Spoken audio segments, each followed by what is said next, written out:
Hello student. आज हमारा topic है NCERT exercise 1.2 introduction, class 11th। Chapter हमारा सेट चल रहा है जिसकी हम बात कर रहे हैं एक्सरसाइज 1.2 इंट्रोडक्शन में। तो हमारा 1.2 इंट्रोडक्शन में जो मेन पॉइंट है, हमारा हेडिंग आता है टाइप्स ऑफ सेट्स।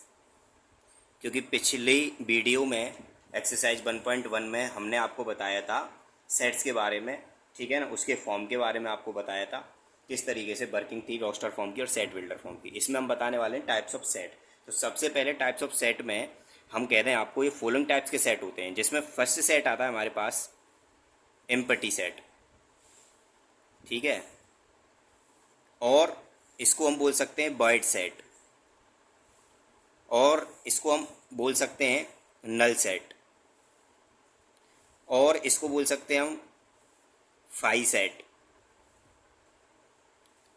इसको इन नामों से जाना जा सकता है, कोई भी नाम आपसे पूछा जा सकता है इसमें, ठीक है। तो सबसे पहले इसका डेफिनेशन लिख लेते हैं। क्या होता है कि a set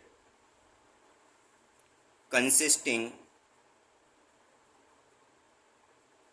of no element is called an empty set या फिर वॉइड सेट। तो इस डेफिनेशन में बोला गया है ऐसा एक सेट जिसमें एलिमेंट ही कंटेन ना हो, ठीक है। मतलब एग्जाम्पल ले लेते हैं। एग्जाम्पल ले लिया, मान लीजिए कुछ सेट दे दिया हमें x such that x is a natural number 2 is less than x less than 3। कोई नेचुरल नंबर लेना है हमें 2 और 3 के बीच में। अब आपको पता है इसमें कोई भी नेचुरल नंबर नहीं आ सकता, इसका मतलब इस सेट में कोई भी एलिमेंट नहीं आया, ठीक है ना। तो इसका मतलब क्या हो गया, ये एक नल सेट हो गया। अब दूसरी बात आती है, इसको नल सेट को हम रिप्रेजेंट किससे करते हैं। तो नल सेट को जो रिप्रेजेंट करेंगे, रिप्रेजेंटेड बाई फाई, ये फाई का सिंबल है, ठीक है ना। तो हम इस बात को ऐसे भी लिख सकते हैं फाई, या तो हम ब्रेसेस लिखते हैं खाली, या फिर लिख सकते हैं फाई, दोनों बात एक ही है, ठीक है ना। तो आपको नल सेट समझ में आ गया होगा। अब सेकंड पढ़ लेते हैं हम, सिंगलटन सेट। सिंगलटन सेट, अभी सिंगलटन सेट क्या होता है इसकी बात कर लेते हैं। अभी हमने एम्प्टी सेट की बात करी थी, अब हम बात कर रहे हैं सिंगलटन सेट की। ये कहता है a set is called singleton, a set is called singleton if it, यहाँ तो कंसिस्टिंग कितना था, नो एलिमेंट, यहाँ क्या हो जाएगा, इट कंसिस्टिंग ऑफ, क्या बोल सकते हैं हम यहाँ पे, consisting of single element, single element, या कंसिस्टिंग सिंगल एलिमेंट, ऑलरेडी ये भी बोल सकते हैं। तो आर कॉल्ड सिंगलटन सेट। अब सिंगलटन सेट आपको क्लियर हो गया होगा। जैसे मैं बोल दूं यही सेट है x such that x is a natural number 2 is less than x is less than 4। अब आपको पता है 2 और 4 के बीच में जो नेचुरल नंबर होता है वो क्या होगा, 3 होता है। तो इसमें कितने एलिमेंट आए, एक एलिमेंट आया, इसका मतलब वो क्या हो गया आपके पास, सिंगलटन सेट हो गया। तो आई होप सिंगलटन सेट भी आपका क्लियर होगा। अब बात कर लेते हैं हम थर्ड टाइप की, फाइनाइट सेट की। फाइनाइट सेट, अब फाइनाइट का मतलब आप प्योरली समझ पा रहे होंगे। फाइनाइट का मतलब क्या है यहाँ पे, फाइनाइट का मतलब होता है कि हमें उसका लिमिट पता हो। जैसे मैं आपसे डेफिनेशन में कह दूं कि certain number of element are called finite set. Certain number of element मतलब, जैसे एग्जाम्पल के तौर पे मैं आपसे कह दूं कि कोई सेट दिया हुआ है x such that x is a natural number. Same example लेते जा रहे हैं हम, नेचुरल नंबर लेस देन 99, ये मैंने आपको बोल दिया।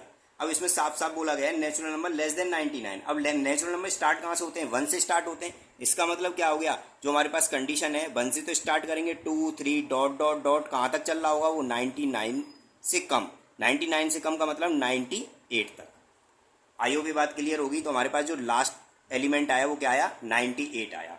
तो ये फाइनाइट केस हो गया, starting point and final point हमें दोनों पता है इसकी, तो ऐसे सेट को हम क्या कह रहे हैं, फाइनाइट सेट कह रहे हैं। आई होप फाइनाइट सेट भी क्लियर होगा।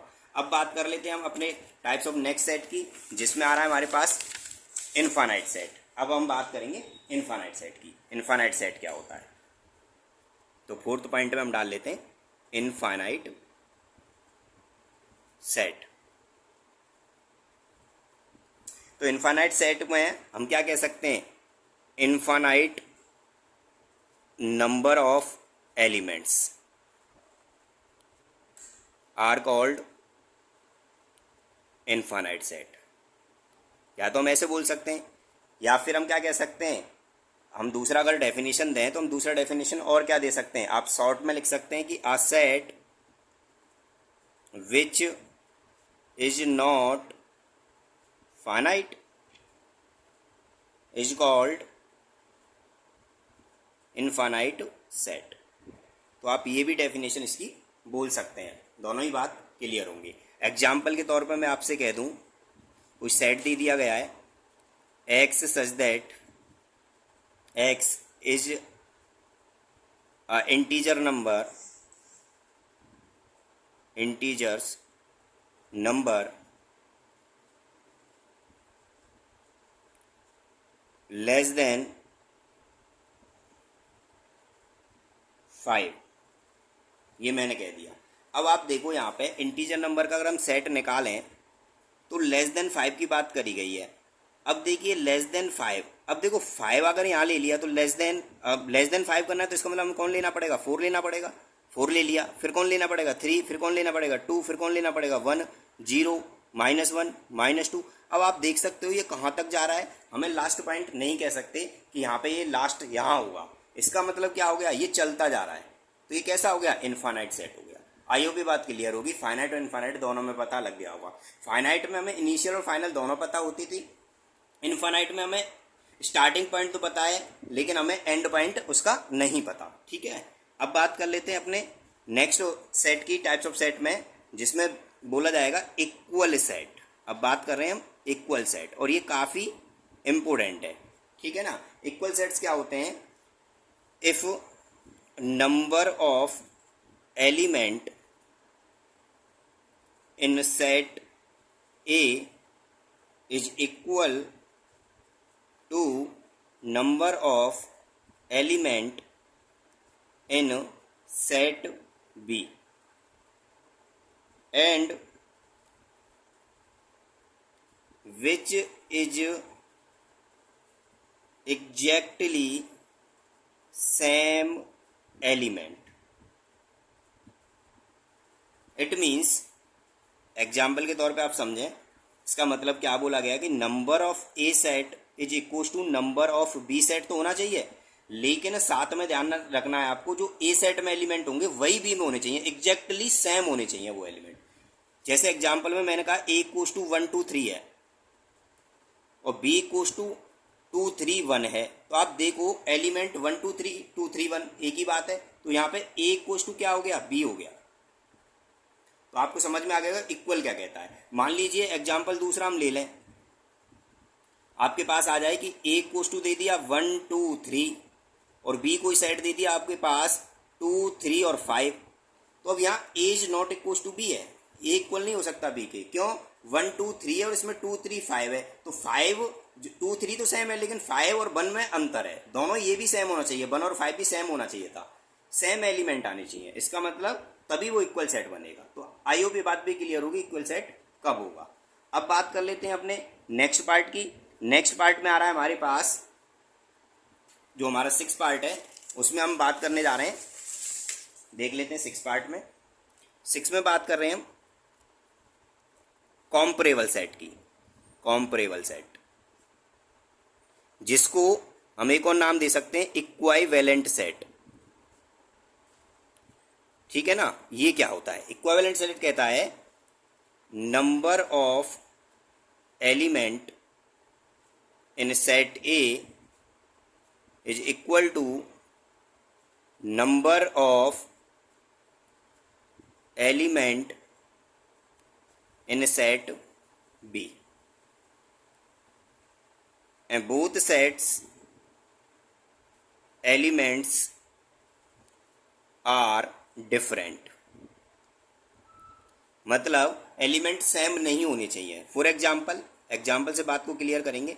मान लीजिए कोई एक सेट में एलिमेंट है 1 2 3 और बी कोई सेट है जिसमें एलिमेंट है ए बी सी। अब आपको दिख रहा है इसमें कितने एलिमेंट आ रहे हैं, नंबर ऑफ ए सेट में एलिमेंट कितने, 3, नंबर ऑफ बी सेट में एलिमेंट कितने, 3। इसका मतलब एन इक्वल्स टू एन भी नहीं हो सकता, क्योंकि ये इक्वल सेट नहीं है। ये तो हमें समझ में आ गया इक्वल नहीं है। जब ये इक्वल नहीं है तो क्या है, यही हमारे पास इक्वाइवेलेंट सेट है, इक्वाइवेलेंट सेट है ये। आई होप ये बात क्लियर होगी और आपको समझ में भी आ गया होगा इक्वाइवेलेंट सेट भी क्या होता है। ठीक है, इसको हम कॉम्परेबल सेट भी बोलते हैं। अब बात कर लेते हैं हम अपने नेक्स्ट कंडीशन में, जिसमें जो हमारे पास लास्ट थिंग आ रही है यहाँ पे, वो क्या आ रही है उसको हम समझेंगे, क्योंकि इसका लास्ट थिंग के बाद ये इंट्रोडक्शन हमारा कंप्लीट हो जाएगा। यहाँ पे लास्ट थिंग है हमारे पास, नोट में हम डाल रहे हैं लास्ट थिंग में क्या, कि equal sets are always equivalent, but equivalent sets are not always equal set. ये नोट आपका इंपॉर्टेंट रहेगा। इसमें जिसमें बोला गया यही बात मैंने बोली है कि आपको ध्यान रखना है कि इक्वल सेट अगर है तो वो इक्वाइवेलेंट है, ऑलवेज रहेगा। लेकिन इक्वाइवेलेंट सेट जरूरी नहीं है कि वो इक्वल सेट हो, हमेशा नहीं होगा। Need not be true, but हमेशा नहीं होगा, ऑलवेज नहीं होगा यहाँ पे। तो ये आपका नोट है, इसमें ये इंपॉर्टेंट रहेगा। और इस एक्सरसाइज 1.2 का इंट्रोडक्शन फिनिश हो चुका है और आई होप ये वीडियो आपके लिए हेल्पफुल होगी और आपको समझ में भी आए होंगे सारे टॉपिक्स। Thank you.